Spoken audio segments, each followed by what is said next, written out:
Hoy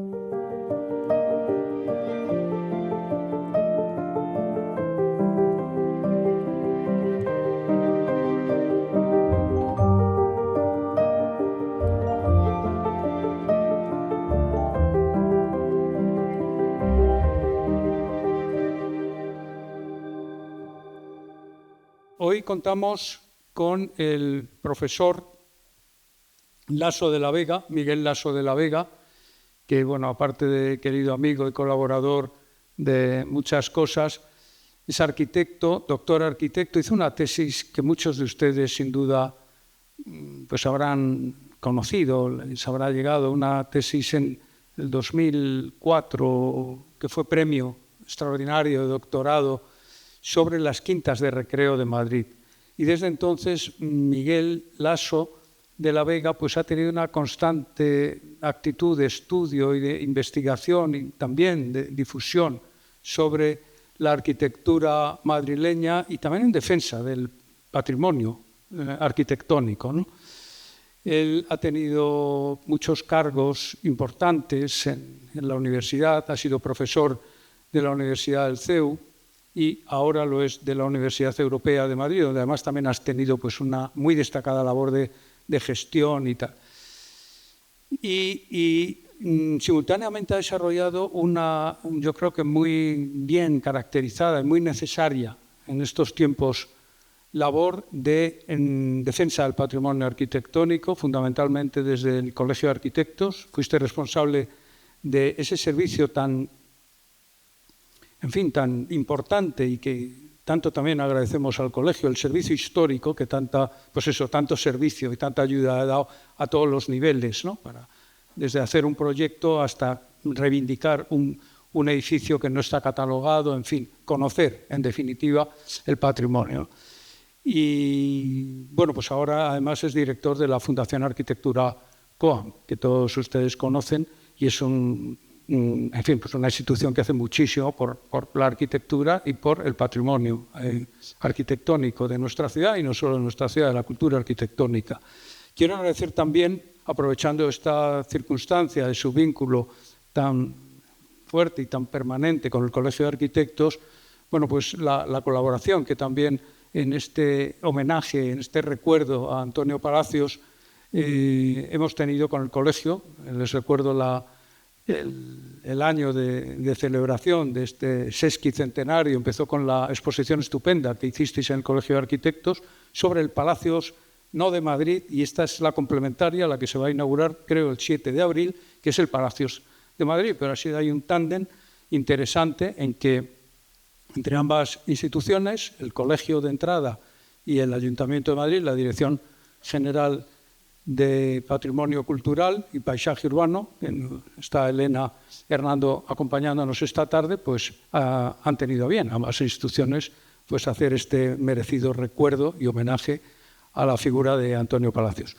No me quiero extender, hoy vamos a hablar de un tema que ya ha salido en anteriores conferencias, que volverá a salir naturalmente, que es el Palacios del Metro, que es uno de los ejes que ha estructurado, que va a estructurar o que está estructurando la exposición que ahora se está montando.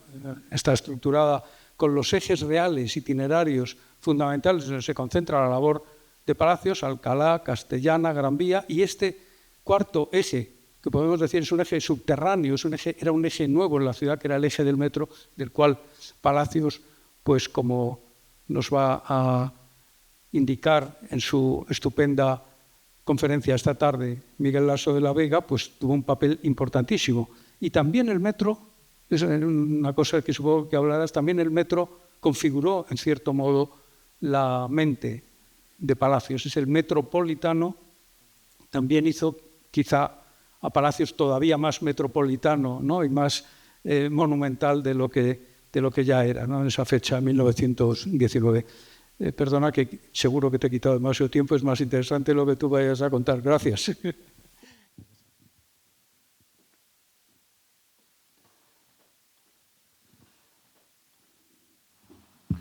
Buenas tardes. Bueno, lo primero, muchas gracias, Javier, por esta presentación. Ahora a ver qué hago yo, si quedo a la altura de las expectativas que has puesto.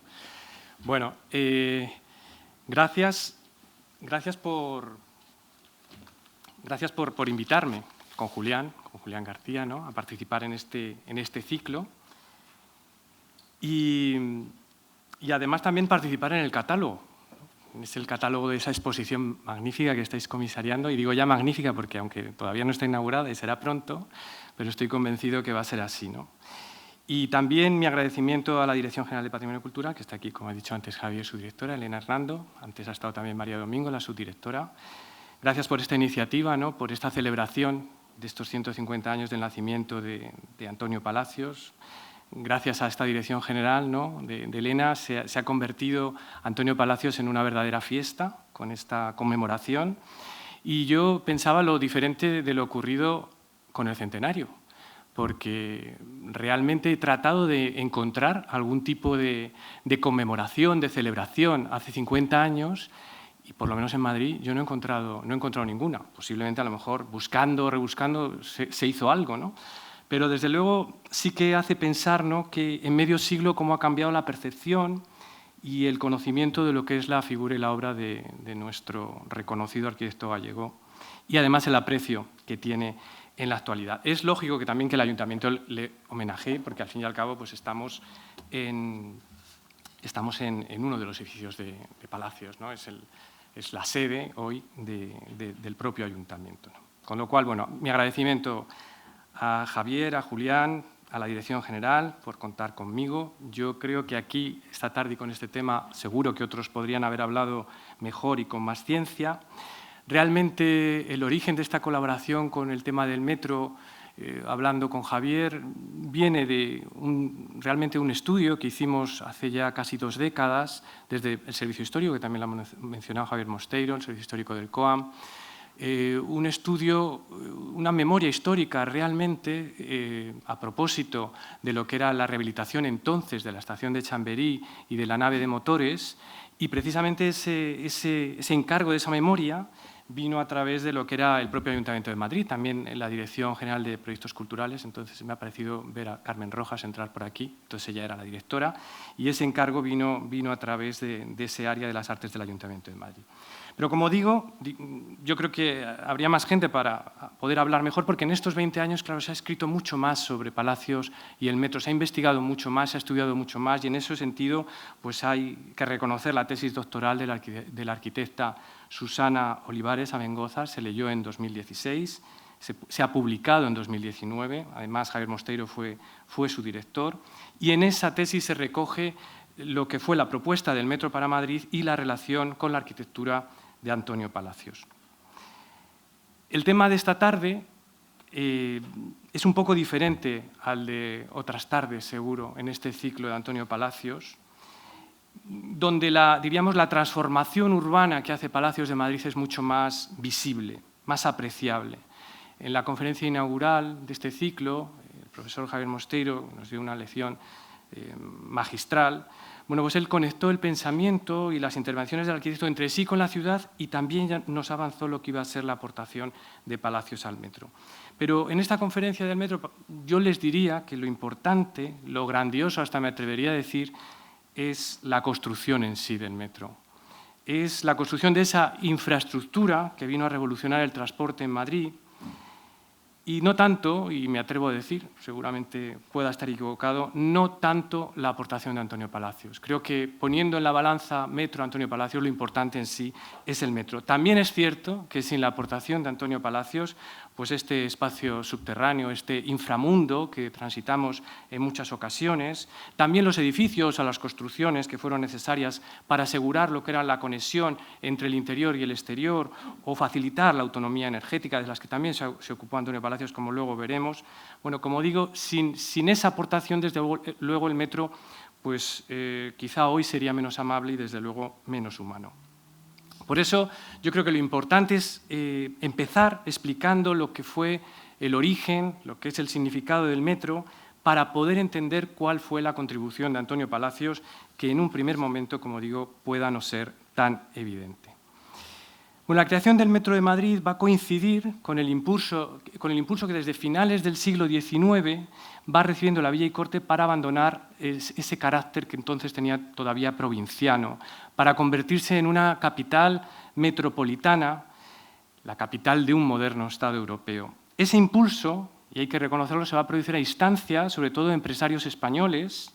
La mayoría son foráneos, es decir, no son madrileños, conocen los avances extranjeros y van a compartir con la corona, con Alfonso XIII también, este mismo deseo de innovación, ese deseo de renovación, en todos los campos, además. Es el tiempo también de construcción de otras grandes obras urbanísticas en Madrid, que además precisan nuevos medios de transporte para su consecución. Y les estoy hablando de cuestiones que seguramente conocen bien, como sería esta ciudad lineal de Arturo Soria o bien la Gran Vía de José López Salaverry y de Francisco Andrés Octavio, que vemos allí en la imagen, ese proyecto tan conocido de superposición de la Gran Vía sobre lo que es el casco histórico de Madrid y algunas imágenes de distintas épocas.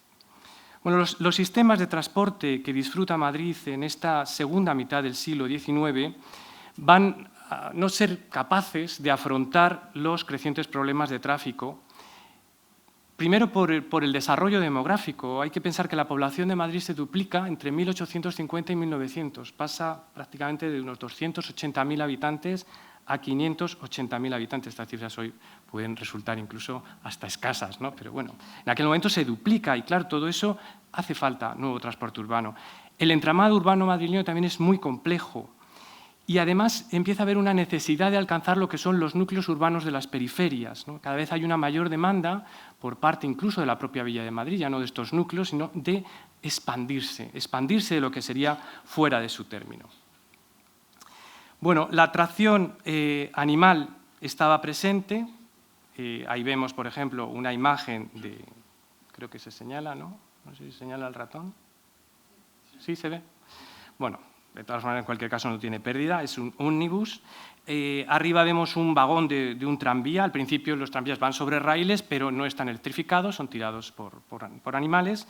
La electrificación se va a conseguir en 1900, pero claro, estos sistemas de transporte, sobre todo estos tranvías, van a estar limitados en su desarrollo, sobre todo por su dificultad, su escasa maniobrabilidad.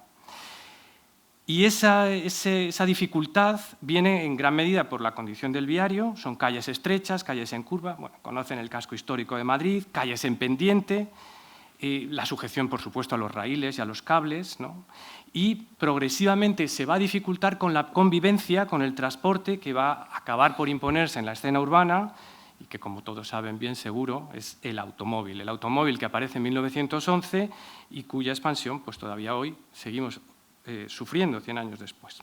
Bueno, en ese momento, ¿qué es lo que se hace? Pues se pone la mirada en otras ciudades y se va a poner la mirada en Londres. Allí se ha inaugurado en 1863 un ferrocarril subterráneo que va a tratar de resolver los problemas de los transportes convencionales y es un ejemplo que enseguida va a cundir por todo el mundo. Va a aparecer enseguida este ferrocarril subterráneo en Chicago, en Budapest, en Boston, en París, en Berlín y también en Nueva York. Se los he dicho en orden cronológico. Bueno, ahí vemos algunas imágenes de lo que es esta construcción, desde luego totalmente revolucionaria en ese momento en Londres. Y también va a llegar a Madrid.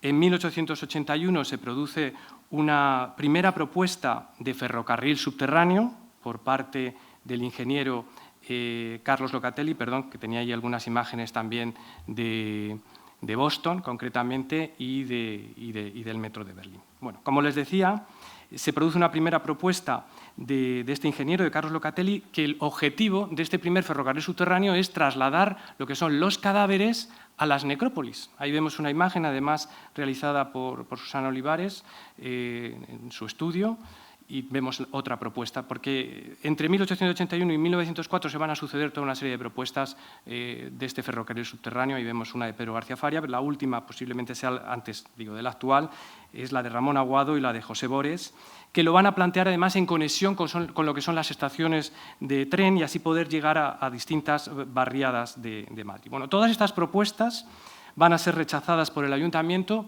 en gran medida por una falta de viabilidad económica, pero también por la situación política y situación económica que vive el país. La superación de todos los obstáculos administrativos y la solución a este problema, que ya se mostraba acuciante para las comunicaciones madrileñas, pues va a venir de la mano de estos tres ingenieros, Antonio González Echarte, que le vemos en el medio, Carlos Mendoza a la derecha y a la izquierda Miguel Otamendi. Ellos van a hacer una propuesta ambiciosa porque lleva implícita además la creación de un Gran Madrid. Ese Gran Madrid que luego se va a consolidar realmente en la posguerra y que va a acabar absorbiendo las villas y lugares que se encontraban en la periferia urbana. Bueno, el plan parece que partió de Carlos Mendoza y aquí vendría, diríamos, la nota romántica en la historia del metro porque parece que ese plan lo concibió en su viaje de novios, en el año 1900. Es el mismo año en el que se inauguraba el Metropolitán de París, ¿no? Y él vio que era posible traspasarlo a Madrid, ¿no? Me lo imagino en pleno viaje de novios, ¿no? Pensando en todas estas cuestiones, no sé cómo le sentaría a la novia. Bueno, pues él vio que la empresa del metro en París había dado beneficios desde el principio de su funcionamiento y que además no había afectado a los ingresos de otros medios de locomoción. Él pensó además que en España, en nuestro país, la energía era más económica que en Francia y que además el transporte de superficie en Madrid, por lo que les he comentado de la angostura de las calles, no iba a poder competir con este ferrocarril subterráneo. Mendoza comienza a madurar el proyecto. Ahí vemos unas imágenes de este Metropolitán de París. Bueno, pues él empieza a madurar este proyecto, lo empieza a compartir con sus compañeros de la sociedad Mengemor. Mengemor es el acróstico del propio apellido de Mendoza, Men, González Echarte, que ya les he comentado, y Alfonso Osorio, Moreno Osorio, que es el otro ingeniero con el que están asociados y con el que se están dedicados a la producción hidroeléctrica. Esa compañía se crea en 1904, es justo el mismo año en el que el gobierno español nombra como delegados para asistir al quinto Congreso de Exposición de Electricidad en la Exposición Universal de San Luis, en Missouri, al propio González Echarte y también al entonces jovencísimo y brillante ingeniero de caminos Miguel Otamendi, que ya les he comentado, entonces más joven, él pertenece a una generación posterior y que viene del prestigioso Instituto Montefiore de Lieja. Allí había terminado su formación. Ahí vemos una imagen de ese Palacio de la Electricidad de la Exposición Universal de San Luis. Y pongo esta imagen del metro porque ellos van a aprovechar, justo en 1904 se inaugura este ferrocarril subterráneo en Nueva York y aprovechan para pasar por Nueva York, asistir a la inauguración y seguro que les debió provocar esa misma admiración que vivió Mendoza en París. Otamendi se va a incorporar a Mengemor, a la sociedad, muy poco después, y así entre salto y salto hidroeléctrico van a empezar a elaborar con bastante ilusión esa propuesta para el ferrocarril metropolitano de Madrid. De esa propuesta se acaba por descolgar Alfredo Moreno, aunque se va a mantener en el Consejo de Administración del Metro como socio capitalista. Bueno, en 1914 va a ser Otamendi el que presente en nombre de los tres ingenieros al Ministerio de Fomento para que sea aprobado y además aprobado y poderlo poner en ejecución, este proyecto de ferrocarril subterráneo que cuenta con el respaldo económico del Banco de Vizcaya, que va a aportar la mitad del presupuesto, con la condición de que los socios consiguieran la otra mitad, con lo cual ellos mueven a familiares, banqueros, aristócratas y al propio rey Alfonso XIII, que va a aportar la nada desdeñable cantidad de 1 millón de pesetas de entonces, pensemos que es la octava parte del presupuesto. Bueno, ellos plantean o justifican para su propuesta la rapidez en la circulación de unos 25 kilómetros por hora, la comodidad del nuevo medio, también ven como una ventaja que en ese momento hay un contexto de guerra europea, la Primera Guerra Mundial, y eso podía facilitar conseguir unos precios más asequibles para la construcción, en base a esa neutralidad que va a mantener España, y diríamos que esas son prácticamente las claves o las claves principales que ellos esgrimen como base de su propuesta, ¿no? Como ven aquí, y no lo ven bien porque ellos van a proponer 4 líneas iniciales, este plano ya es de 1924, pero bueno, podemos ver algunas de las líneas que ellos proponen. Proponen una primera línea norte que iría desde Cuatro Caminos hasta Progreso, luego se va a alargar hasta el puente de Vallecas. Otra línea este-oeste que iría desde Argüelles o la Estación del Norte y recorrería hasta Goya, sería nuestra actual línea 2. Hay otra línea más que plantean por la calle de Serrano, que iría desde Diego de León hasta la Puerta de Alcalá, que no la vemos ahí porque finalmente, como saben, no se construye. Y la última, que sería la de los bulevares, correspondería con nuestra línea 4 y es la que iría pues, desde Argüelles, como vemos ahí, hasta Goya. Son 14 kilómetros el total de líneas que ellos plantean, todas construidas en un túnel de doble vía, con estructura de hormigón, y bajo la influencia parisina, diríamos, en lo que es su diseño y también el diseño de las estaciones. Bueno, el primer tramo, lo ven ahí en la imagen que van a desarrollar, va a ser el de Cuatro Caminos hasta la Puerta del Sol, es parte de la línea 1. ¿Y por qué este recorrido? Pues nuevamente volvemos a ver aquí la participación, diríamos, de Carlos Mendoza, el ingeniero Carlos Mendoza, porque él conoce bien este recorrido. Él vive en los alrededores de la Puerta del Sol, se traslada todos los días en tranvía hasta Tetuán de las Victorias, lo hace en un medio que él ve, bueno, que conoce bien, digo, porque es capaz de calcular el número de viajeros o se ocupa de calcular el número de viajeros, de calcular el tiempo que tarda el trayecto, y él ve que este nuevo ferrocarril subterráneo puede superar perfectamente todas estas cifras, tanto en número de viajeros como en disminución del tiempo de realización. Y va hasta Tetuán de las Victorias porque allí está la sede de su trabajo, está la sede de la sociedad Mengemor. Bueno, la habilidad de estos 3 ingenieros, de estos 3 socios, va a ser saltarse al ayuntamiento. Lo que van a hacer en este sentido va a ser, se dan cuenta de que el ayuntamiento había frustrado todas las propuestas anteriores y se van directos al Estado, como digo, lo presentan al Ministerio para conseguir el desarrollo y la vinculación. Y así consiguen que se apruebe el proyecto en 1916, en septiembre, y que en enero ya de 1917 se promulgue una Real Orden con la concesión, incluyendo el metro en lo que sería la ley de los ferrocarriles secundarios y estratégicos. La concesión se hace a nombre de Miguel Otamendi. Esto le lleva a renunciar a su cátedra en la Escuela de Caminos, no quería entrar en incompatibilidades con la función pública y así poder ser nombrado director de la compañía. Una compañía que constituyen a tal fin la Compañía del Metro y que la va a denominar la Compañía Metropolitana Alfonso XIII, y lo hacen en agradecimiento al monarca. Con la concesión se les exige que la primera línea estuviera concluida en 3 años y las 4 líneas en 8 años. También algunas condiciones, como que las compañías pudieran usar las vías pagando, o sea, cualquier otra compañía pudiera usar las vías pagando el correspondiente canon.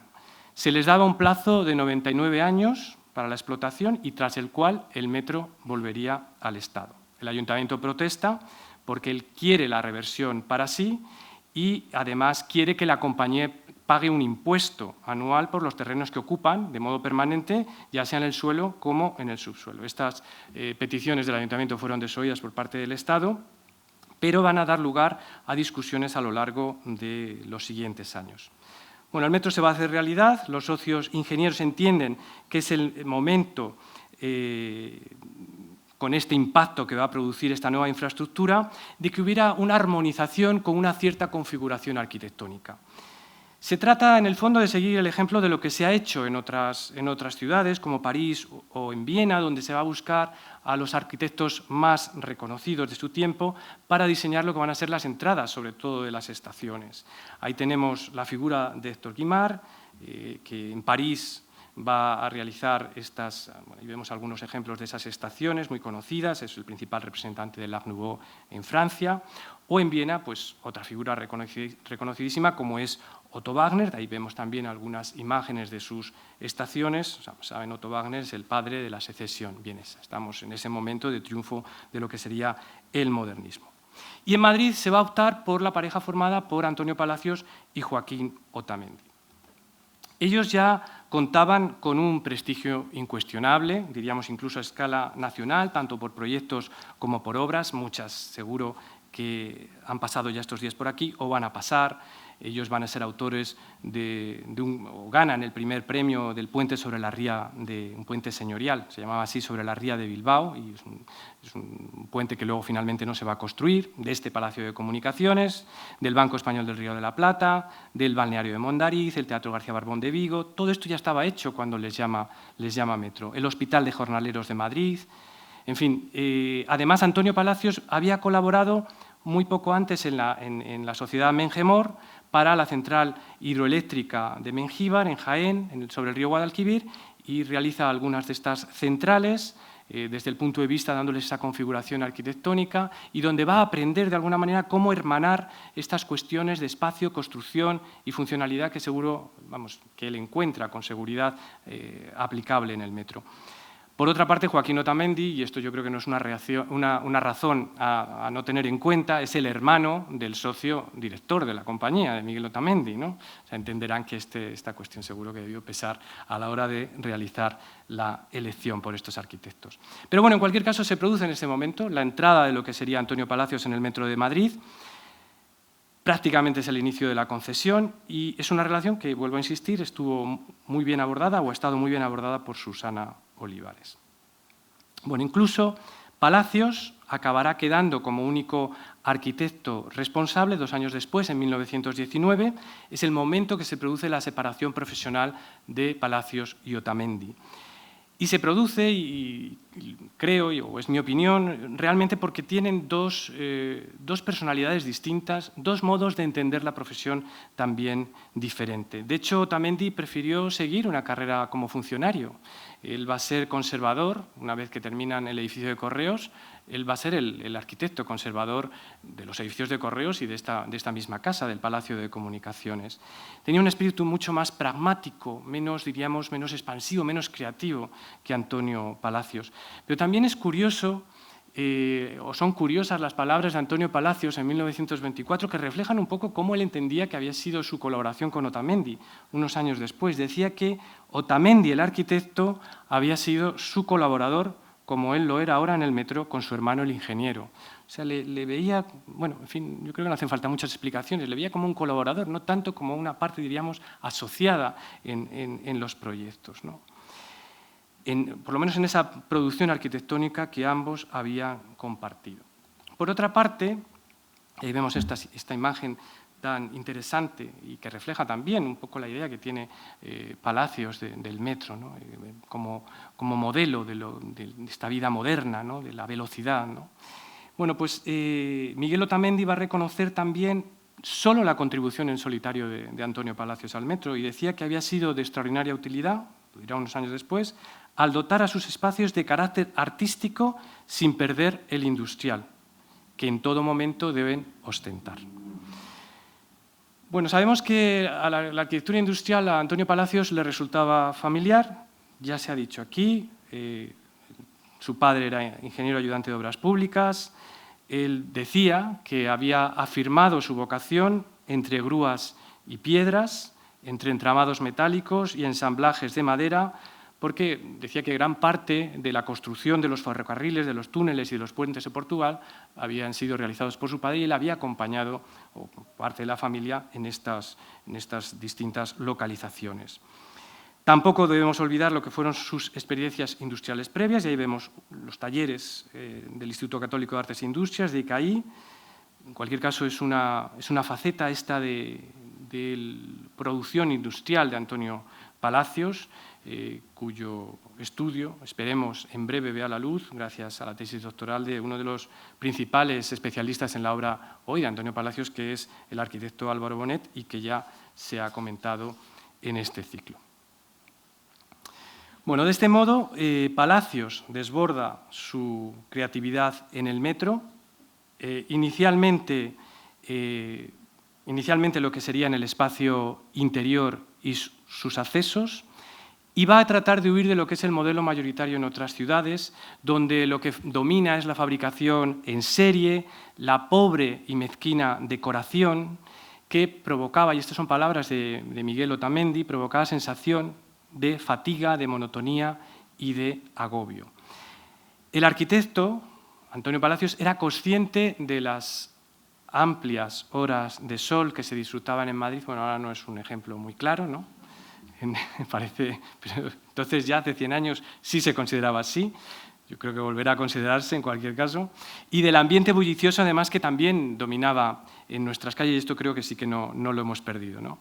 Y entonces trató de evitar la susceptibilidad que se iba a crear en ese potencial usuario, que con tanta hora de sol y con tanto bullicio por las calles, tenerse que meter de repente en un mundo subterráneo. ¿Y qué va a hacer? Pues trata de reducir esa susceptibilidad con un revestimiento a base de paramentos en vestíbulos, circulaciones y estaciones de azulejo, a base del azulejo, que lo va, además un azulejo de calidad, no cualquier azulejo, no un azulejo mezquino, es un azulejo de calidad que lo va a emplear de un modo masivo.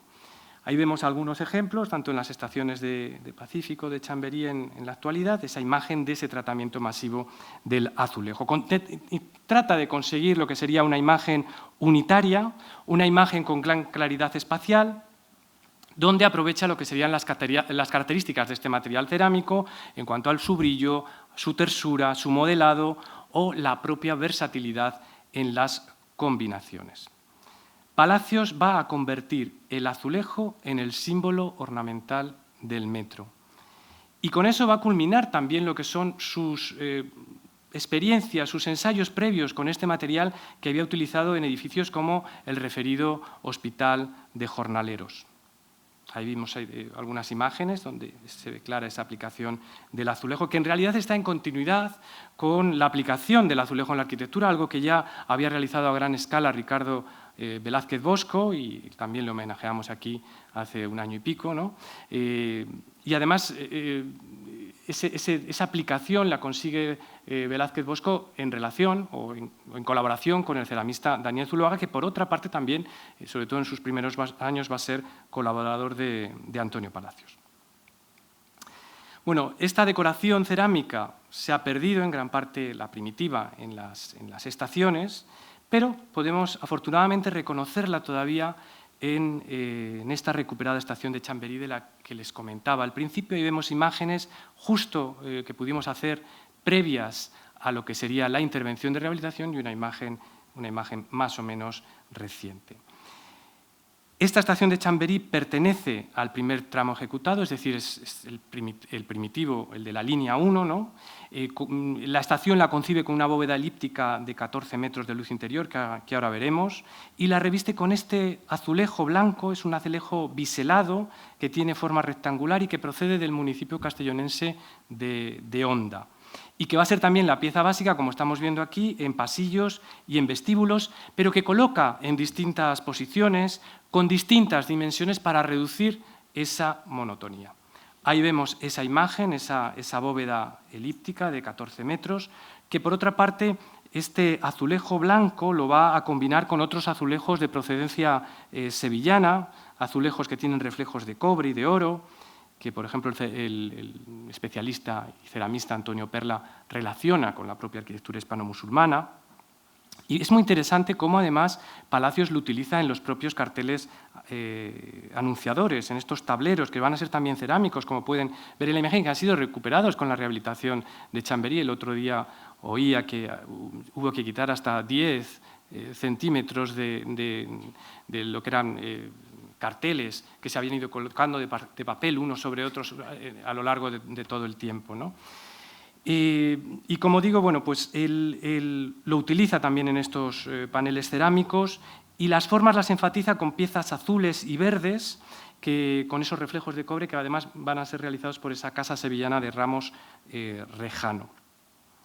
En algunos casos va a utilizar también la heráldica, lo vemos aquí como motivo decorativo, son escudos de alto relieve, en este caso se apoya en el ceramista Sebastián Aguado Portillo, curiosamente Antonio Palacios le va a construir su taller en Toledo en 1924, y se observaba muy bien en la desaparecida estación de Sola, y lo vemos en un dibujo del propio Antonio Palacios, publicado por Miguel Otamendi, esta estación de Sol va a ser el sumum, diríamos, de la suntuosidad, de la amplitud, con esas paredes de mármol gris y blanco, que estaban coronadas por este friso, no sé si lo aprecian ahí, con todos los escudos de las regiones españolas. Querían hacer referencia a ese carácter central que tenía la estación de Sol como corazón de toda España.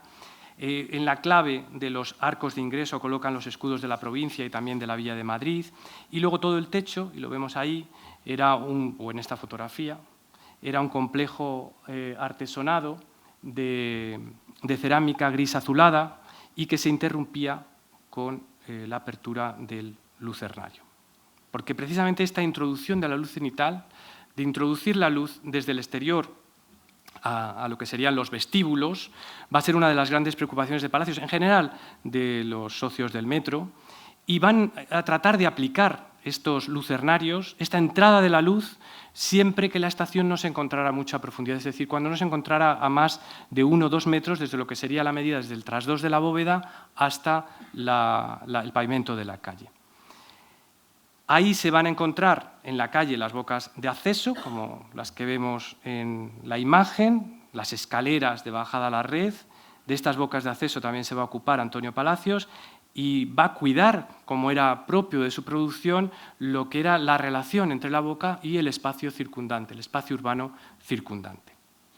Las bocas se van a ubicar en lugares útiles al barrio, se van a convertir de alguna manera en focos urbanos, pero no van a tener, excepto en algunas, la ampulosidad que hemos visto en París.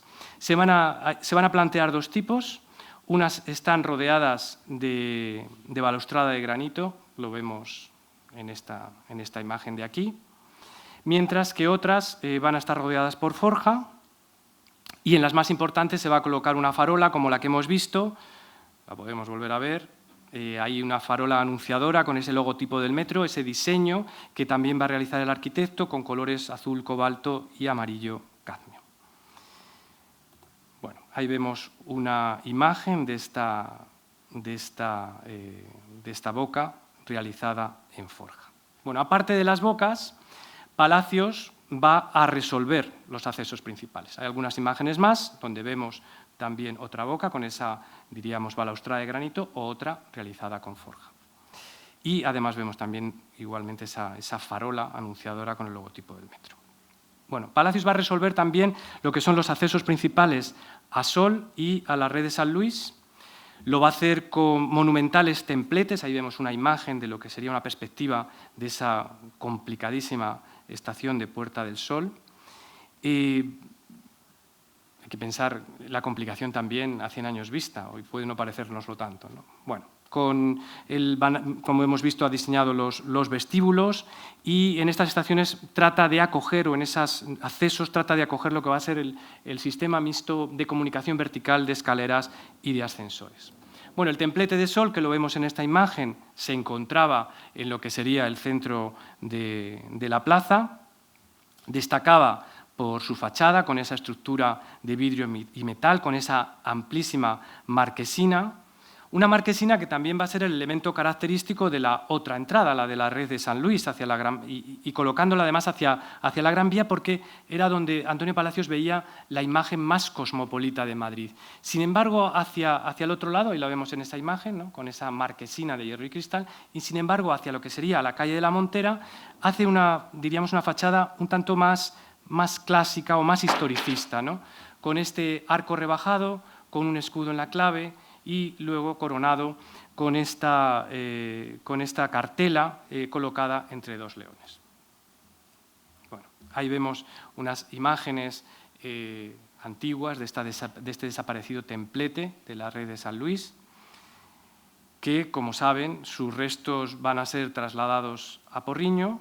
Ahí vemos una imagen, además recientemente rehabilitada. La Xunta de Galicia ha invertido en la rehabilitación de este templete que tienen allí en Porriño, precisamente con la conmemoración de este año Palacios. Y vemos lo que sería la réplica que el Ayuntamiento de Madrid decidió inaugurar en el mismo lugar, aproximadamente. Bueno, unos meses más tarde, recuperamos lo que sería la historia del metro, unos meses más tarde de la concesión se van a iniciar las obras. La prensa de la época las fija, las obras, en abril de 1917, aunque el director Otamendi señalaba que se habían producido 3 meses después. Aquí se produce una contradicción. Lo que sí está claro es que se habían producido de noche y de modo sigiloso, porque la licencia municipal todavía se estaba tramitando. O sea, estas cosas se producían ya entonces, como se pueden producir ahora.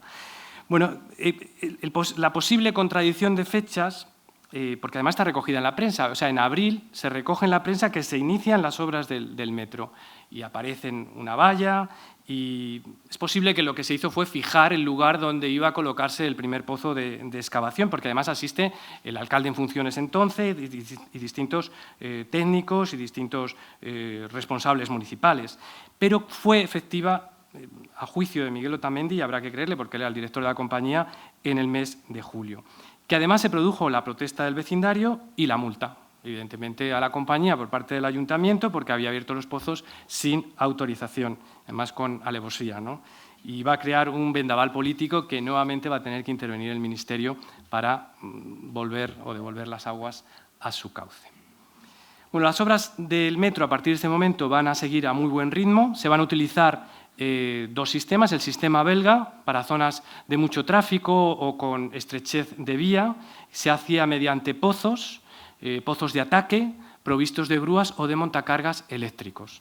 Y el otro sistema era el de galería zanja abierta, que lo vemos aquí en la imagen de la derecha, era el posible en calles de mayor anchura y, claro, evidentemente era el más rápido, el más económico y el que menores riesgos de ejecución entrañaba.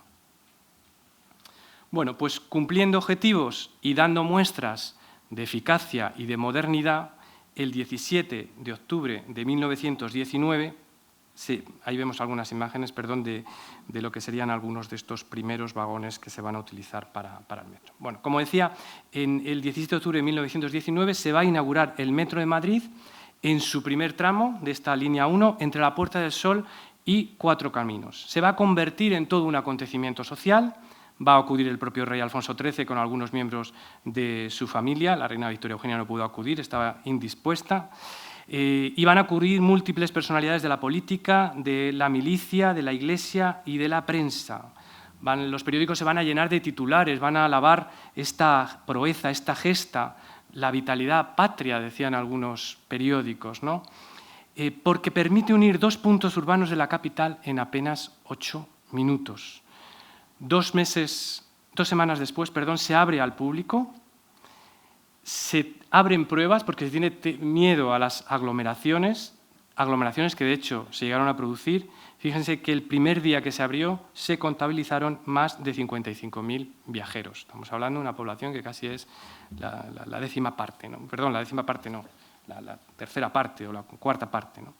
Bueno, en 1921 se abre el segundo tramo, ahí vemos otra imagen de esa inauguración de Atocha Sol, ahí así que está la reina Victoria Eugenia, y justo coincide con lo que van a ser ciertos cortes del suministro eléctrico que van a propiciar la construcción y la puesta en marcha de una central generadora de energía propia, así como 3 subestaciones de transformación.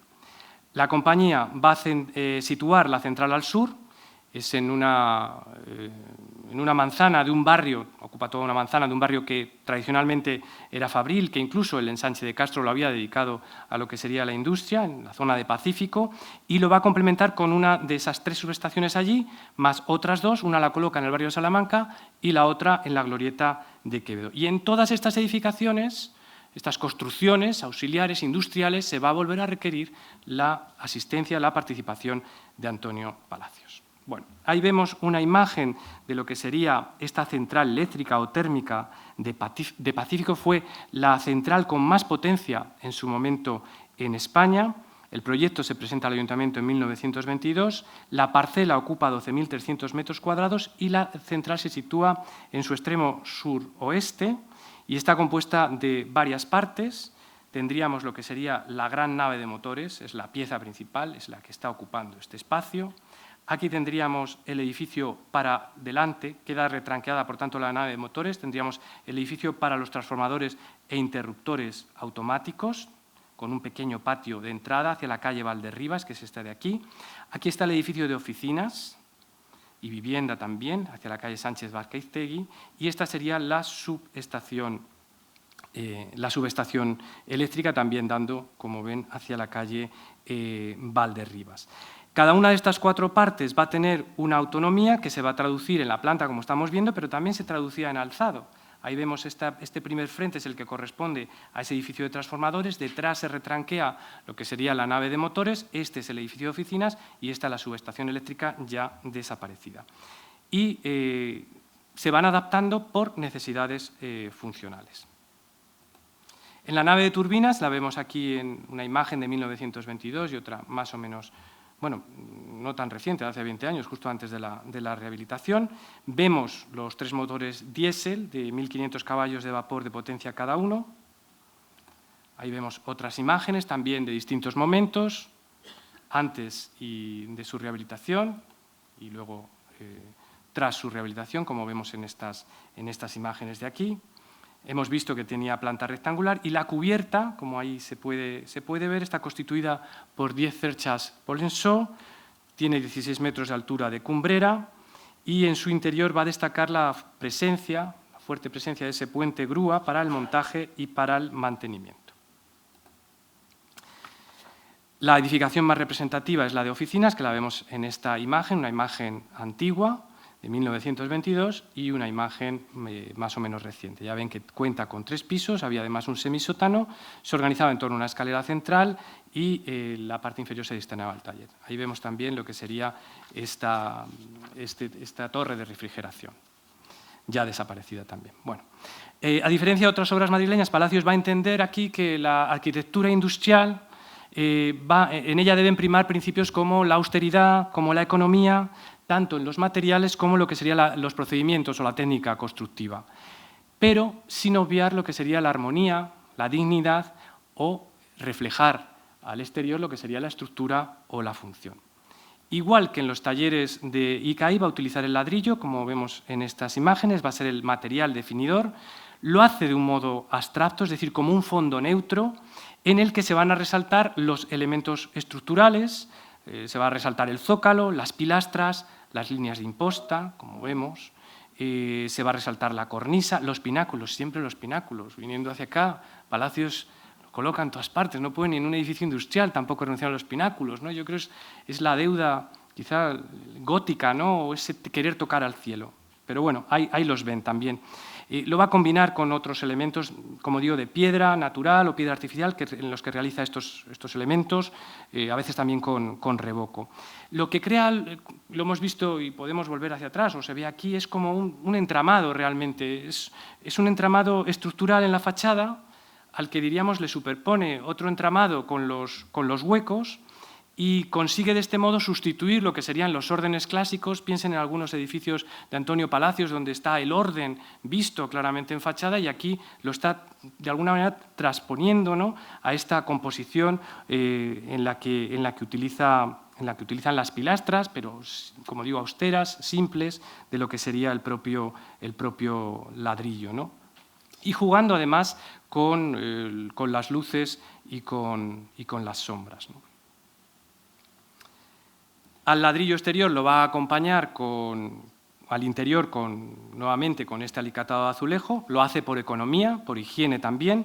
Aquí no va a cubrir todo el paramento como ocurre en el metro, ve que no es necesario como en las estaciones, desde el punto de vista funcional, y va a destacar en esta cubrición con azulejo sobre todo ese testero sur de la nave de motores con el logotipo del metro que había sido, en este caso esas cerámicas van a ser realizadas por Zuloaga.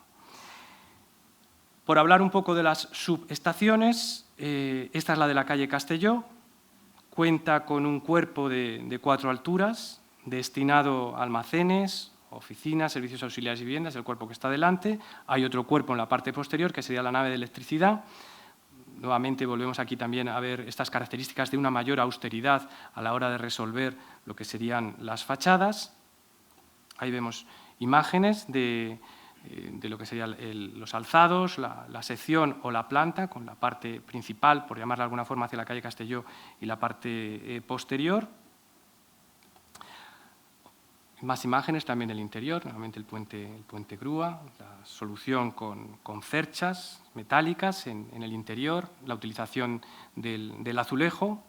Y ahí vemos la nave de la calle Olid, más sencilla, más simple, es la tercera subestación, y donde destaca lo que sería la sala de máquinas, que tenía 10 metros de altura libre, y lo vemos en la sección, y en cualquier caso era un conjunto que se pensó con una condición de crecimiento. Bueno, Palacios también también hay que atribuirle lo que sería la imagen arquitectónica de los talleres y de las cocheras del metro, que se construyen en la cabecera de la línea 1, en Cuatro Caminos, también en Pacífico y en Ventas. Bueno, como bien saben, las cocheras y los talleres de Cuatro Caminos han estado sometidos a años de polémica por su derribo, por su sustitución. Se solicitaba, en cambio, la conservación y la protección. Reconocemos la proactividad de la Asociación Ciudadanía y Patrimonio, ¿no? Que aquí está Alberto Tellería, ¿no?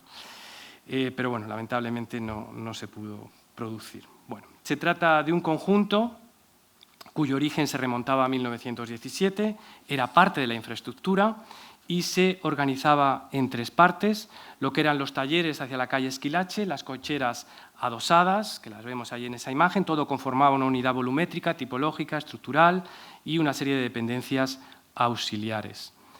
Es muy interesante esa solución de las naves con este sistema de construcción modular, con novedosos pórticos, con celosías, con perfiles metálicos tipo Prat, con cubiertas con dientes de sierra que facilitaban lo que era la entrada de la luz. Inicialmente se pensaron 6, llegaron a ser 22. Se observan muy bien las líneas compositivas de Antonio Palacios en una boca de acceso como esta, a lo que es del túnel, ¿no? Es un arco monumental adovelado con sillería granítica, ahí lo vemos en otras imágenes, es una sillería almohadillada sin tratar. Palacios le gustaba hacer estas combinaciones del material pulido, sin tratar, ¿no? en la piedra, lo alterna con el ladrillo escalonado. Sabemos que se hallaba en obras en 1919 y para muchos recuerda al viaducto del Wiener Gürtelstraße de Otto Wagner. Ahí vemos unas imágenes, aunque no tenemos constancia de que Antonio Palacios conociera directamente esta obra de Otto Wagner. Debido a ese proverbial compromiso urbano, Antonio Palacios había querido crear una fachada representativa para este gran solar junto a la glorieta de Cuatro Caminos, quizás cerrándola en todas sus orientaciones con edificaciones al servicio de la compañía, y en esa idea pues habría que quizá situar este edificio, el edificio Tuduri, llamado así por el ingeniero Andrés Tuduri. Se le conocía más por ser jugador del Atlético de Madrid que por ser ingeniero. Pero bueno, ahí estaba sus oficinas, su vivienda, y acabó por darle nombre, ¿no? Como ven, estaba situada con fachada a la calle Esquilache, torreón, más o menos, ahí en la esquina, una composición bueno, que podría estar emparentada con las subestaciones. Hay diseños constructivos, esto lo ha estudiado muy bien Madrid Ciudadanía y Patrimonio, hizo un exhaustivo informe que está en la web, que les animo a que lo estudien y le encuentran relación en la rejería, por ejemplo, con lo que sería la Casa Palazuelo, que además está aquí muy próxima. Quizá el intento de materialización, y pongo estas imágenes porque bueno, el metro va a ser utilizado durante la Guerra Civil como refugio, como almacenes, y sin embargo va a ser después de la Guerra Civil cuando se trate de, por lo menos Palacios intentó materializar esta idea de ese gran conjunto de edificaciones, de sede social en el fondo del metro, para realizarla en Cuatro Caminos, una edificación de 5 niveles. Vemos ahí la planta, que incluía oficinas, museo, archivo, biblioteca, incluso viviendas. Era una casa para el metro. Palacios, yo creo que ya se ha dicho aquí, tenía una voluntad firme, férrea, ¿no? Él iniciaba un proyecto y con él quería concluir, convenció a Miguel Otamendi que había que iniciarlo. Tenía bueno, muchas de las características propias de su arquitectura, a la que también se mantuvo fiel hasta el final de sus días, ¿no? Contó con la participación de Eduardo Torroja para lo que sería el cálculo estructural, pero bueno, lamentablemente apenas se inició, y hubiera sido la culminación de Antonio Palacios en lo que fue su contribución a esta magnífica infraestructura del transporte madrileño. Ya no eran tiempos, estamos en posguerra, no son tiempos de bonanza. Palacios, además, ya no tiene ese aura dorada cuando dominaba lo que era el panorama arquitectónico español. Realmente su tiempo había pasado, pero, como digo, ese espíritu que tenía inquieto, imaginativo, tenaz, pues les resultaba muy difícil resignarse. El metro, en las décadas precedentes, había continuado ampliándose de un modo imparable, diríamos incluso imbatible. Llegó a términos municipales que entonces no eran Madrid, llegó a Vallecas, a Chamartín de la Rosa, permitió la expansión de la ciudad hacia esos núcleos periféricos, que era uno de los objetivos del metro, y se lograba, se había conseguido antes de la guerra y, desde luego, antes de la absorción de esos núcleos periféricos por Madrid. El 23 de marzo de 1944 se inauguraba la línea 4, es la última de esa concesión administrativa de 1917.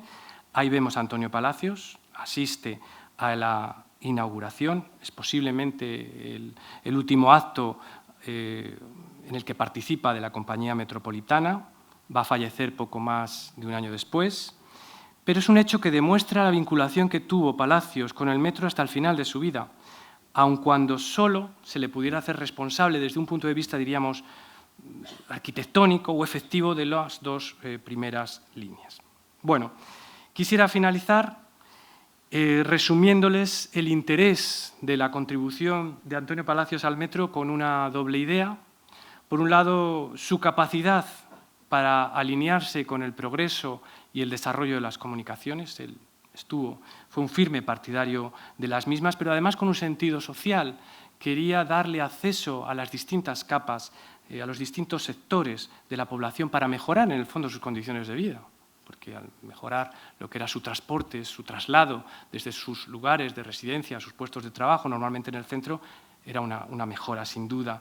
Y, por otra parte, esa segunda idea sería no limitarse a dar respuesta a un mero programa industrial solo desde la funcionalidad, sino tratar de dignificarlo a través de lo que sería la cualificación arquitectónica. Esto es importante porque podría haber hecho edificios industriales sin más, y sin embargo él quiso darles de alguna manera un componente arquitectónico. Diríamos que Palacios de esta manera cimentaba la modernidad, pone los cimientos de la modernidad, lo hace en línea con otras actuaciones que están realizando en ese momento en Europa, actuaciones también que encuentran en la arquitectura industrial una mayor libertad para lo que sería la realización de espacios amplios, de espacios luminosos, de espacios funcionales, en los que se les podía sacar el máximo partido al avance constructivo y al avance estructural.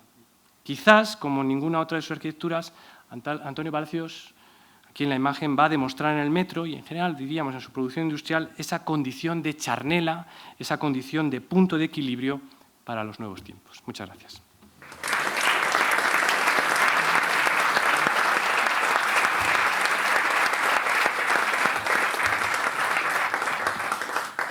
Bueno, creo que ha acabado más o menos en hora, ¿no?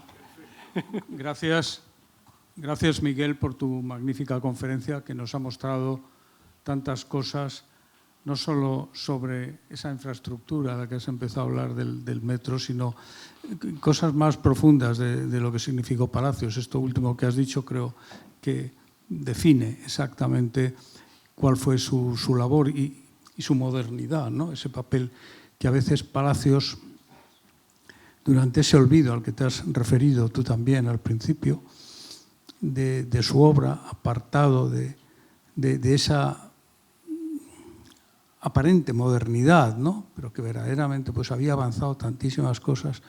Y lo hizo efectivamente, yo creo que tú lo has dicho muy bien ahora, desde esa función social, consciente del papel que el arquitecto tiene en mejorar la condición de vida de las gentes, ¿no? Queda en el proyecto de Nuevo Madrid, por ejemplo, que hace con su hermano Jesús, en 1913 creo que es. Ya proyectaba esa ciudad, de la que también algo hemos hablado, más allá de la casa de campo, también vinculada, como tú muy bien has dicho, a los nuevos sistemas de transporte, ¿no? Y a la mejor condición de las gentes, ¿no? Y, por supuesto, completamente de acuerdo en cómo esa voluntad de establecer nuevas infraestructuras, como por ejemplo sería la Gran Vía volada sobre la casa de campo, Subiar, estaba también con un compromiso esencial del disciplinarmente arquitectónico, ¿no? Tú lo has dicho mejor que yo. O sea, cómo no abandonó nunca esa doble condición que vemos también aquí en su casa del plantío, ¿no? Esa contradicción un poco del personaje que mientras está haciendo esas arquitecturas que vemos ahí dibujadas, de fantasía, podríamos decir, estaba tan radicalmente encarnado en la realidad, en la función, en la materialidad. Muchas veces de palacios nos hemos quedado con su monumentalismo, megalómano se le ha llamado en ocasiones, ¿no? Y en sus planes urbanos, pero por ejemplo en el de Vigo pues aportaba muchísimas cosas también para esa nueva ciudad, esa transformación de la ciudad moderna, y a veces nos hemos quedado más en entender los aspectos formales, los aspectos monumentalistas, y sin embargo los otros ahí estaban y además han sido luego aprovechados posteriormente. Esa investigación, todos sus proyectos, por muy en fin, grandiosos que nos parecieran, o a veces incluso muy formales, pero bebían siempre de unas tomas de datos y de un estudio concienzudo sobre lo que es la ciudad moderna, ¿no? Con los que se puede estar de acuerdo o no. El sistema por ejemplo, de circulaciones separadas para peatones y vehículos, que se estaba eso tratando muchísimo en Europa en ese momento, y lo hace, por ejemplo, en su proyecto para la reforma de la Puerta del Sol y eso, ¿no? Pero que estaba realmente siempre fundamentado en una serie de estudios que yo creo que son un testimonio del amplísimo debate que en aquellos tiempos hubo sobre, no solo en Madrid, claro, en toda Europa, sobre la ciudad del futuro, diríamos. Así que me ha encantado tu conferencia. He hablado mucho contigo del metro y tal, pero encantado porque siempre aprendo. O sea que muchísimas gracias, Miguel, por esta magnífica conferencia que has dado. Entonces, si hay... Sí, yo con eso que dices, Javier, simplemente por comentar, porque creo que vamos, es por insistir en esto que ya has dicho, pero realmente yo creo que en Antonio Palacios lo importante es esa condición que tiene de arquitecto. Pero a veces hablamos de arquitecto en general, no, él era consciente de lo que significaba ser arquitecto. Y ser arquitecto es dar respuesta a distintas cuestiones, en distintas situaciones y a distintos clientes, ¿no? Y por eso es capaz de ponerse en la situación de crear un medio de transporte y hacerlo pues, más cómodo, más humano, como decía yo al principio, a las clases que él sabe, sobre todo, que van a utilizar el metro. ¿Quién va a utilizar fundamentalmente el metro, ¿no? La clase más trabajadora, ¿no? Y él da respuesta a eso, pero también da respuesta a la clase burguesa cuando le está encargando unas viviendas, ¿no? O una residencia cualquiera, ¿no? Él sabe ponerse en esa situación, o simplemente en el funcionamiento de lo que es la estructura de la ciudad, ¿no? De tener que resolver situaciones de conexión de unos puntos con otros, ¿no? De creer también en la propia imagen metropolitana de Madrid, de construir un nuevo Madrid, una imagen moderna. Y eso es muy difícil porque es capaz de dar respuesta a todo eso y además no perder, diríamos, casi la maestría al hacer la arquitectura, ¿no? Que eso es lo difícil, ¿no? O sea, en todas las situaciones mantener, ¿no? Diríamos, esa capacidad, ¿no? de estar a la máxima altura cuando realizas un proyecto, cualquier proyecto, ¿no? Es muy difícil, desde luego. No hay muchos arquitectos así. Carmen. Julián.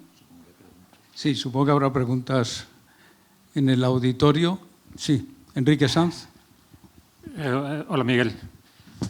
Bueno, lo primero, agradecerte la charla. Te diré como mayor piropo que se me ocurre que prácticamente se podría transcribir y no habría que corregir ni una coma, que es una de tus grandes virtudes. Lo dices tú y te lo agradezco. Bueno, pues ya te digo que si se graba es perfectamente publicable.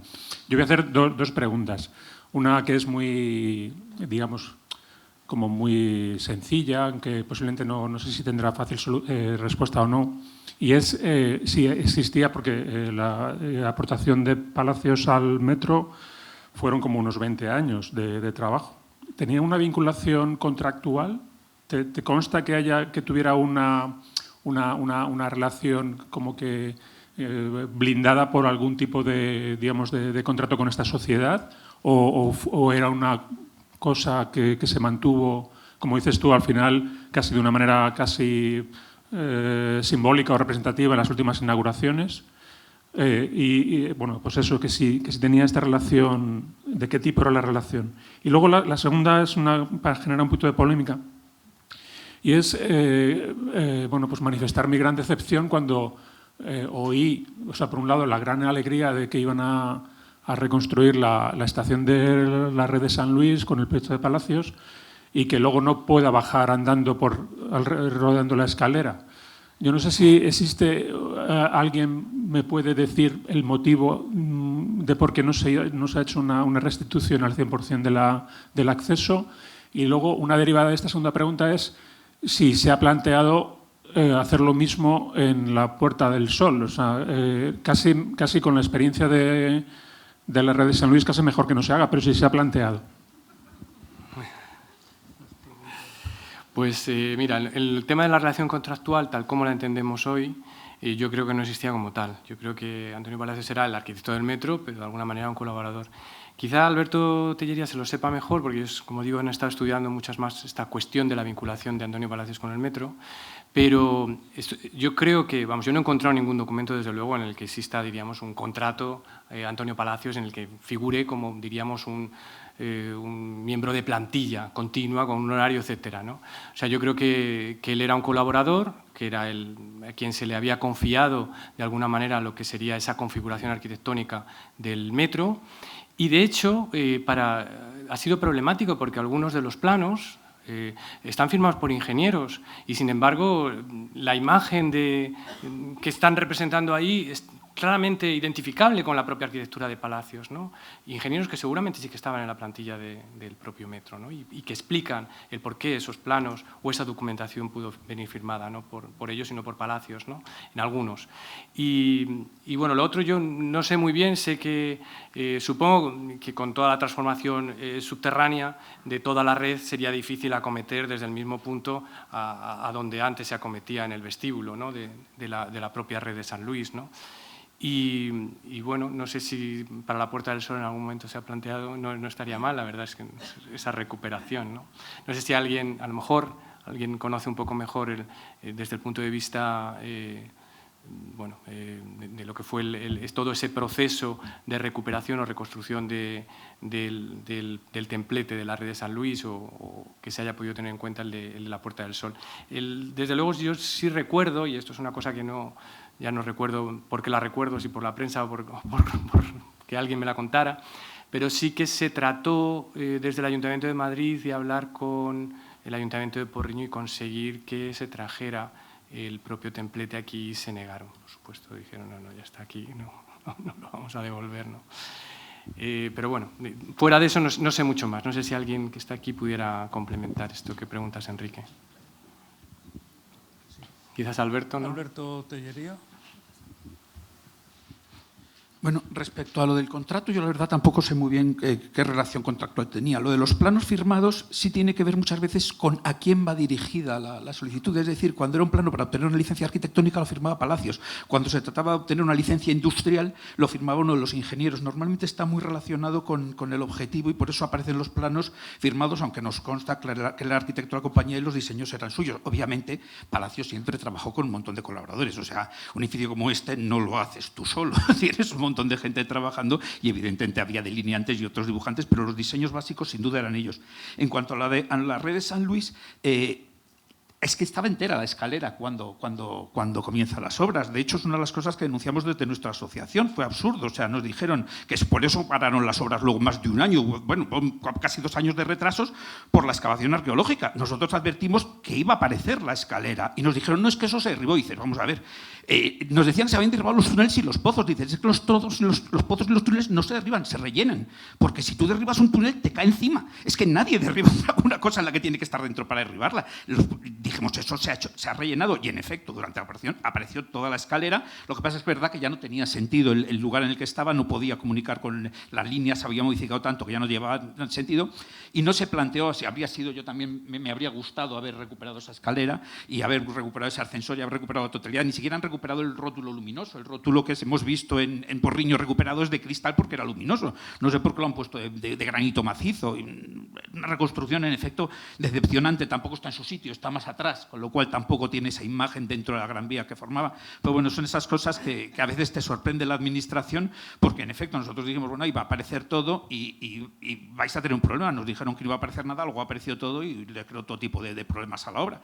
Pero en cuanto a la propuesta, yo sí he oído lo de plantear que, pues precisamente para sustituir la entrada que no se ha sustituido en la reforma de Sol, la entrada de Fernández Alba, lo que llaman el tragabolas, la entrada esta de la ballena, se ha planteado poner ahí una réplica del templete. Ha habido quien lo ha propuesto. Yo sinceramente creo que el problema es que ese templete es muy funcional. O sea, claramente lo que estamos viendo en ese templete son dos ascensores, son dos torres de ascensor, una marquesina y un acceso central. Lógicamente, si lo que vas a entrar ahí es una réplica del templete y te vas a encontrar una escalera mecánica que entra de lado, a mí me parece erróneo. Me parece que nos pasaría como con la red de San Luis. Nos encontramos con una cosa que está diciéndote la imagen exterior que es una cosa y te encuentras otra. Si se pudiese recuperar para poner los templetes, pero también pasa lo mismo. La estación de Sol ya está tan reformada, o sea, es una cosa tan transformada que es muy difícil recuperar nada de lo Antonio Palacios. Es verdad que Antonio Palacios sí se podría haber recuperado alguna cosa, por ejemplo, algunas estaciones, los lucernarios, están todavía en la calle, ves los pavimentos y ves los pavés de cristal en algunas de las estaciones, todavía lo ves en las aceras, dices, se podría intentar recuperar la iluminación natural. Me ha llamado mucho la atención que has puesto, la imagen que has puesto del metro de Nueva York, yo no sé hasta qué punto traerían imágenes. Sí, la que has puesto en esa imagen es muy curioso, porque en ese metro sí se usa, digamos, no es la azulejería, es el ladrillo vidriado. Ahí, ahora aparecerá, si la he visto pasar aquí. Vemos que tiene ladrillo vidriado. Yo me pregunto hasta qué punto, eso no lo sé, qué información tendrían la compañía, qué traerían ellos de Nueva York, porque Metro Palacios no estuvo en esa visita, claro. Pero qué traerían ellos, porque además esas bóvedas curiosamente son de un español, son de Guastavino, son de Rafael Guastavino, un arquitecto que había llevado la construcción con bóvedas a la catalana, a Nueva York, y hace estas bóvedas. Y fíjense también que dos de las bóvedas tienen luz natural. Tienen también lucernarios, o sea, este metro en su día también tuvo entrada la luz natural. Hay que tener en cuenta que cuando se inaugura el metro, las bombillas originales debían ser patéticas, porque claro, son unas bujías, como llaman en la época, de un vatio, unas cosas que debía haber una iluminación muy triste, la iluminación artificial eléctrica todavía era muy poco potente, y claro, estas entradas de luz natural debían darle mucho. Y yo me pregunto, cuando he visto esa imagen he pensado, digo, uy, ¿cómo influiría eso? ¿Tú tienes alguna idea de si la compañía del metro trajo información de Nueva York? No tenés ninguna. No, pero también creo que Antonio Palacios posiblemente conocía muchas de estas intervenciones. O sea, no estoy tan seguro que todo viniera a través de la propia compañía, porque, bueno, Palacios se ufanaba siempre de cuando hizo este edificio, de haber recorrido las ciudades para ver los mejores, ¿no? Las mejores actuaciones, los mejores proyectos en relación con el tema, ¿no? Es posible que viajara, que aprovechara para conocer otro tipo, ¿no? Desde luego yo creo que él conocía cómo eran estos vestíbulos, estos pasillos de las estaciones de metro de otras ciudades, y a él no le parecía suficientemente pues eso, amable, ¿no? Cercano, ¿no? De alguna forma, ¿no? Pero no tengo la verdad es que es 1904, es un momento muy inicial, cuando ellos están casi pensando en el metro. Claro, estarían en su idea y posiblemente en sus conversaciones con Antonio Palacios pues recordarían la entrada de la luz porque les llamaría la atención, ¿no? Seguramente, quizá el uso de la cerámica, ¿no? Es posible, ¿no? Pero no tenemos también, no sé si esto es muy conveniente decirlo, endiosamos demasiado a Palacios, ¿no? Pero, y él mismo se endiosaba también, yo creo, ¿no? Entonces yo creo que él, muchas de las cosas también él luego se las atribuía personalmente, entonces, había que ver, ¿no? Hasta qué punto no parte, pues, posiblemente de consejos, recomendaciones, ¿no? Pues eso, precisamente de los ingenieros en estas obras, ¿no? Entonces es muy difícil, porque en eso yo creo que también Palacios es hermético, ¿no? Él cuenta lo que él realmente quiere contar, ¿no? Por lo menos esa es mi impresión, ¿no? En todo lo que he podido leer sobre él, siempre él va contando Y siempre, de alguna manera, hay un cierto yoísmo, ¿no? Siempre es como que porque yo conseguí esto, porque yo he hecho, no sé, bueno. Seguramente Julián o Javier, que tiene una visión mucho más amplia que la mía sobre Antonio Palacios, son capaces de bueno, si realmente es algo así o es una apreciación personal. Bueno, no, yo creo que aciertas bastante. Lo cual es compatible con lo otro que has dicho. Era un yoísmo, si quieres, muy seguro. Desde luego era una personalidad portentosa, pero como has mostrado en tu última diapositiva, por otro lado, en lo personal parece que era una persona muy humilde y muy de muy buen trato y tal, pero sí, esa contradicción, pues mientras está ahí en el plantío dibujando el santuario de la Gran Promesa, su fantasía en Valladolid, más, pues vivía en una casita que nada monumental que se había hecho el poco antes, ¿no? Sí, sencillez de vida, entonces, ¿verdad? Bueno, entonces, claro, interesa esto de las bóvedas estas las bóvedas de Guastavino sí eran conocidas en España, ¿no? Porque a través de Mariano Belmás.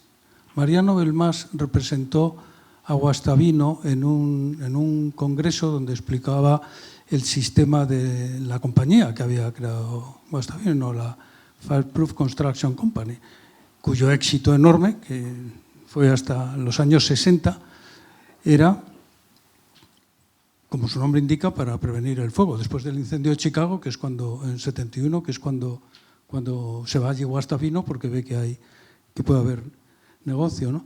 Y entonces lo de la cerámica vidriada, él lo lleva luego mucho para el acondicionamiento acústico, porque empieza a tener problemas con las grandes bóvedas que hace en Nueva York, pues hace cerca de 1000. O sea, es una cosa increíble lo que hace como constructor. Él quería ver como arquitecto, pero lo hace como constructor y como propietario de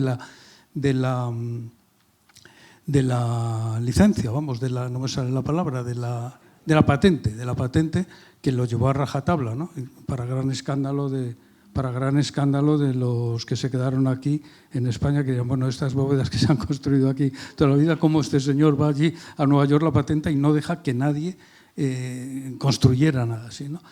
Y entonces llegó a fabricar una cerámica vidriada que era la Custuliz, para acondicionamiento acústico, ¿no? Entonces, Mariano Belmás trajo a España por esos años el famoso álbum publicitario, porque Guastavino hacía muchísima publicidad, fue una constante de su empresa, y trajo aquí el álbum de los grandes logros que estaba haciendo Guastavino en toda América y concretamente en Nueva York. Y ese álbum luego, por razones curiosas, cayó en manos de Luis Moya, que es quien me habló a mí de ello, otro gran constructor de bóvedas, ¿no? Entonces, bueno, pues hablando del yoísmo, o de cómo entendía o era capaz de, pues es muy interesante esta conexión que habéis entre los dos pues establecidos, ¿sí? Si me permitís una precisión, sé que hablas fundamentalmente, Alberto, del acabado de las bóvedas, pero las de Guastavino eran de fábrica realmente y probablemente eran de 2, 3. Es el anillo vidriado, no es el de cuando está haciendo como son de fábrica, las bóvedas que es la que es un revestimiento cerámico que no hace palacio. Claro. La bóveda en ese caso, la fábrica es estructurada, en este caso, en el nuestro no. Las nuestras son de hormigón y es un chapado nada más, sí, claro. Sí, sí. Fenomenal. Estamos de acuerdo en lo esencial. Genial. Sí. El anillo vidriado, porque no era realmente, no es implacable. Lo que pasa es que yo creo que él lo pega también por debajo. Es decir, esta no es la línea que se hace al aire o sobre la cimbra o sobre lo que se haga, sino que se hace la inicial y luego los operarios de Guastavino yo creo que pagaban por debajo la fábrica porque si no la junta no quedaría tan bien. No sé si tenéis esto en mente, pero yo creo que se hace desde abajo. Esto lo decía John Oschendorf, que era un revestido por el entrados. Eso es, sí. Muy bien. Hay otra pregunta por ahí al fondo. Hola, buenas. Quería hacer un apunte sobre el tema de las firmas, porque hay un caso documental que es precisamente el de la nave de motores. Álvaro Bonet lo ha dicho. Gracias. El tema es que la nave de motores efectivamente tiene varios juegos de proyectos. Está el que está en el Archivo de la Villa, lleva la firma de Palacios, pero el que está en el Archivo General de la Administración no lleva la firma de Palacios, lleva la de Miguel Otamendi y la de su hermano José María, que era ingeniero industrial, para la instalación de los motores. Entonces ahí vemos cómo los mismos planos, porque son los mismos, el juego que está en el Ministerio no lleva la firma de Palacios, y esto es lo que pudo pasar con muchas de las cosas que nos han llegado a la información siempre fragmentada, o que no tenemos todo el set completo que se produjo en el momento. Lo que sí sabemos es que, por ejemplo, en el caso de los talleres de Pacífico sí está el proyecto en el Archivo de Villa, y el de las cocheras no está como tal, el proyecto no se ha localizado, pero sí está la solicitud por Palacios y Otamendi, y también está la firma de la tira de cuerdas, que eran juegos de planos separados. Pensemos que en el Archivo de Villa, por desgracia, no siempre llegan a estar todas las cosas en su sitio natural, como es el caso del Hotel Florida, que tampoco se localizó. O sea que esto puede pasar. Y luego, respecto a lo del tema del yoísmo o no, yo tengo la impresión de que Palacios en realidad sí que era más humilde. A lo mejor luego, a la hora de contar, él tiene una visión, pero sí que era humilde desde el plano de la persona, porque hay una carta en el que el párroco de Panchón le pide a Palacios que diseñe una lápida para poner su nombre grabado en la obra, y Palacios le contesta a la carta que aunque hay una real orden que permite que los arquitectos firmen sus obras en el propio edificio, que él nunca ha hecho uso de ella y no quiere hacer uso de ella porque le parece una vanidad que solo le está permitida al maestro Mateo, refiriéndose, por supuesto, al Pórtico de la Gloria, ¿no?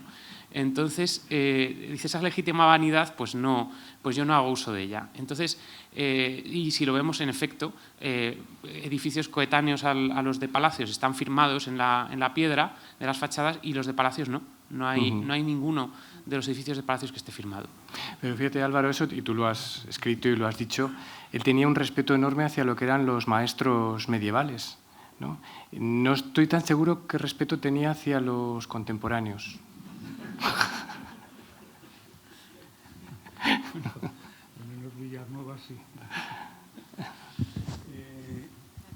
Había pedido la palabra Carmen Añón, que aprovecho para saludarla y decir que estamos encantados, Carmen, de que nos acompañes esta tarde, ¿no? Muchísimas gracias. No, quería ver si a lo mejor podríamos sacar alguna enseñanza práctica de todo lo que estamos hablando tan interesante, y sobre todo me llama la atención el tema de la luminosidad. Con tantos pasos subterráneos como hay ahora, la diferencia que por lo menos yo siento cuando entro en un paso subterráneo, yo creo que hay dos, uno bastante largo, otro más corto en Madrid, que están no son azulejos, creo yo, porque son superficies más grandes, pero casi como un blanco luminoso. Y eso hace que el pasar por ese túnel sea mucho más agradable que no el túnel del cemento oscuro y sin pintar. Podríamos también estudiar un poco la aplicación de la luminosidad en nuestros túneles de la ciudad, sobre todo. Pues eso que dices, Carmen, yo creo que es muy importante, y de hecho yo creo que todos tenemos en la imagen muchos de estos túneles atravesando algunas calles, algunas ya cerrados, como los de, yo recuerdo, atravesaban la Castellana en Colón, ¿no? Aquellos pasos, ¿no? Que casi daba pánico pasar por ahí, ¿no? Y yo creo que es verdad que solamente el tratamiento, yo creo que si lo hubieran encargado a Palacios se lo hubiera hecho algo mucho mejor, seguro. Ese planteamiento que dice Carmen es interesantísimo. Se notan los túneles y se notan los aparcamientos subterráneos. Entonces, bueno, yo conozco y frecuento algún aparcamiento subterráneo, la tercera planta, pero que se han ocupado de tener unos patios, claro, a costa de perder algunas plazas, ¿no? Pero, sin embargo, el sentido, ese, diríamos, humano, o si quieres el Le Corbusieriano de la arquitectura del juego correcto, sabio y magnífico bajo la luz, esa idea de la luz con su compromiso con la arquitectura y con el hombre se percibe clarísimamente ahí. dejas el coche con una dignidad que no es, claro, que no es como cuando aparcas el coche en un cajón. Entonces, claro, Palacios lo que quería es no meternos en tubos. Y ahora a lo mejor estamos metidos en tubos, no sé si intencionadamente o no, pero efectivamente me parece fundamental esto que has dicho. Hay parkings que rechazas entrar porque no son agradables. Porque dejas hasta las tantas de la noche que todas las señoras no te es agradable. Pero yo digo que ni siquiera es una cuestión de seguridad, es una cuestión casi antropológica. O sea, sentirte en contacto con la luz. Bueno, seguro que hay más palabras. Seguro, ¿no? Quiero decir. Que si no seguimos hablando. Enrique. Bueno, sobre la reflexión de Enrique, puedo hacer una. ¿Me dejas hacer una, Miguel? Una. Vamos, tú eres con Julián los directores de este ciclo, ¿sabes lo que queráis? No, tú mandas. Yo me someto a lo que... No, lo de la reflexión de templete de Gran Vía, templete de Sol, pues yo retomaría aquí lo que acaba de decir Carmen Añón, ¿no? Que todas estas cosas en que vemos ya arquitecturas y proyectos que se han hecho hace tantos años, esa es también una buena idea que habéis tenido, Elena, de retomar la figura de Palacios después de tanto tiempo, ¿no? Culturalmente, o sea, ahora vemos a Palacios de una forma distinta, ¿no? Por ejemplo, la exposición que se hizo en el Círculo de Bellas Artes en el 2000, ¿no? Entonces, esa oportunidad de ver las cosas de otra forma, yo creo, esa lección que podíamos sacar, siguiendo lo que acabas de decir, Carmen, sería a lo mejor lo más fácil, que es no tanto cómo recuperar lo que ya hemos destrozado, como no seguir destrozando. Y en Palacios hay mucho que todavía se puede preservar, hay mucho que está destrozado. Hay edificios que están vaciados, el de Cedaceros, por ejemplo, un edificio interesantísimo, donde tuvo su estudio y se ha convertido en una fachada y detrás, además alterada también. Entonces, bueno, se quitó lo de Gran Vía. ¿Por qué se quitó lo de Gran Vía? O sea, era necesario quitar. Se llevó a Porriño, un gran arquitecto, Barbó, claro, hizo allí, está metido en un parque, como una ruina, mal conservado, al menos cuando yo lo vi. No, ahora estará mejor. Sí, bueno, está ahí. Sí, bueno. No, que no lo tenía. Bien, ahí hubo un proyecto de Barbó que era interesante, decir, bueno, vamos a ver, aprovechamos estas piedras tal y vamos a darles un uso, ¿no? Y ese uso era una biblioteca de estas de jardín, ¿no? de parque, con lo cual pues se unían muchas cosas, es decir, un cobijo para una cultura en torno al jardín. Eso tiene mucho que ver contigo, esa idea del libro que tú conoces también, Carmen, del libro ligado al jardín, del libro, como es tu casa, un jardín con libros por todas partes. Entonces, esa idea yo creo que estaba bien, no se hizo, y entonces ahora se ha dejado así como descontextualizado, parece que han puesto ahí unas gradas, no sé, en fin, las cosas que se hacen siempre. El proyecto de Barbó, yo defiendo el proyecto de Barbó, un proyecto moderno, además, y que era para una biblioteca pública en un jardín. Claro, las cosas son para lo que son, no se puede luego quedar solo con la piel. Palacios es un mecanismo, es un artefacto, no es la piel. Entonces, siempre que lo que hagamos será coger la piel, llevarla a otro sitio, volverla a poner, pues son como animalitos disecados que no tienen vida y que no tienen, desde mi punto de vista, ningún futuro. Entonces, yo creo que la reflexión que podríamos hacer es ¿por qué hemos destruido tantas cosas de Palacios y de tantos otros? O sea, pensemos las cosas porque luego resulta, para mí, irreversible. No son errores que se puedan luego recuperar, son irreversibles.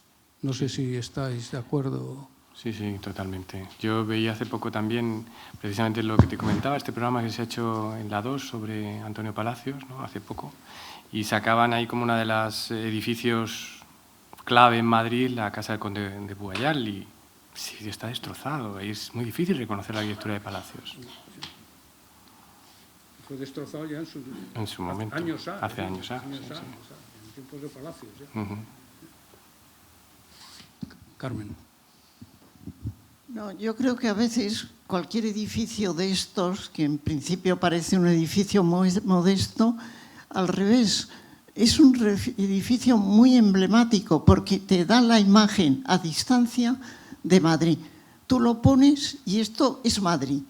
Es, no sé, como si pusieras una entrada de metro de París. Tú te pones la entrada de metro de París y sabes que estás en París. Sin más, no necesitas más que la embocadura del metro para saber que te van a hablar de París o que se están refiriendo a París. Pues este edificio tiene, en su sencillez, tiene la misma potencia simbólica que puede tener un elemento importantísimo como la Casa de Correos que estamos aquí. Es curioso, ¿eh? Pero tú ves Madrid en la estatua en la Cibeles o ves Madrid en una embocadura de metro, ya con dificultad. No tienen la misma potencia que tiene la embocadura de Guimard en un metro de París. O sea, hay que poner mucha atención en estas pequeñas cosas que constituyen la esencia del paisaje urbano de la ciudad. Sí, pero fíjate que las bocas del metro... Claro, esto era un pretexto para hacer un gran templo, ¿no? Pero yo soy muy defensor de las otras bocas que has puesto y que las has explicado muy bien, ¿no? Las bocas que todavía existen, granito y hierro, o sea, esto define también perfectamente. Y afortunadamente nos han tocado y están ahí, configuran el espacio urbano, es muy Madrid también eso. Y además, bueno, tiene hasta el... Yo creo que el logotipo del metro es el único que recuerdo de mi niñez. No sé si lápices alpino o el caserío o algo así, pero para mí ese metro es el único que no se ha cambiado y preferiría que no se cambiara. Entonces, yo creo que eso también es muy Madrid, que están ahí. Y pido también pues que se conserven. No sé, Miguel, si quieres indicar algo más sobre estas bocas tan, en fin, metidas en nuestro inconsciente colectivo, ¿no? No, yo solamente un poco con lo que decía Carmen, ¿no? Que yo creo que en el pensamiento de Antonio Palacios, yo creo que desde lo pequeño hasta lo más grande, como pudiera ser este edificio, todo tiene una vocación urbana, todo tiene vocación de hito urbano, ¿no? Y eso que decías de ese reconocer Madrid a través... O sea, yo creo que Antonio Palacios tenía esa idea, ¿no? De que la arquitectura, a través de la arquitectura, y la que él mismo hacía, ¿no? Fuera definidora de lo que sería la imagen de Madrid, ¿no? Y yo creo que está aquí, está en las bocas, y está en los templetes y luego en edificios tan grandes como este. Bueno, es que para mí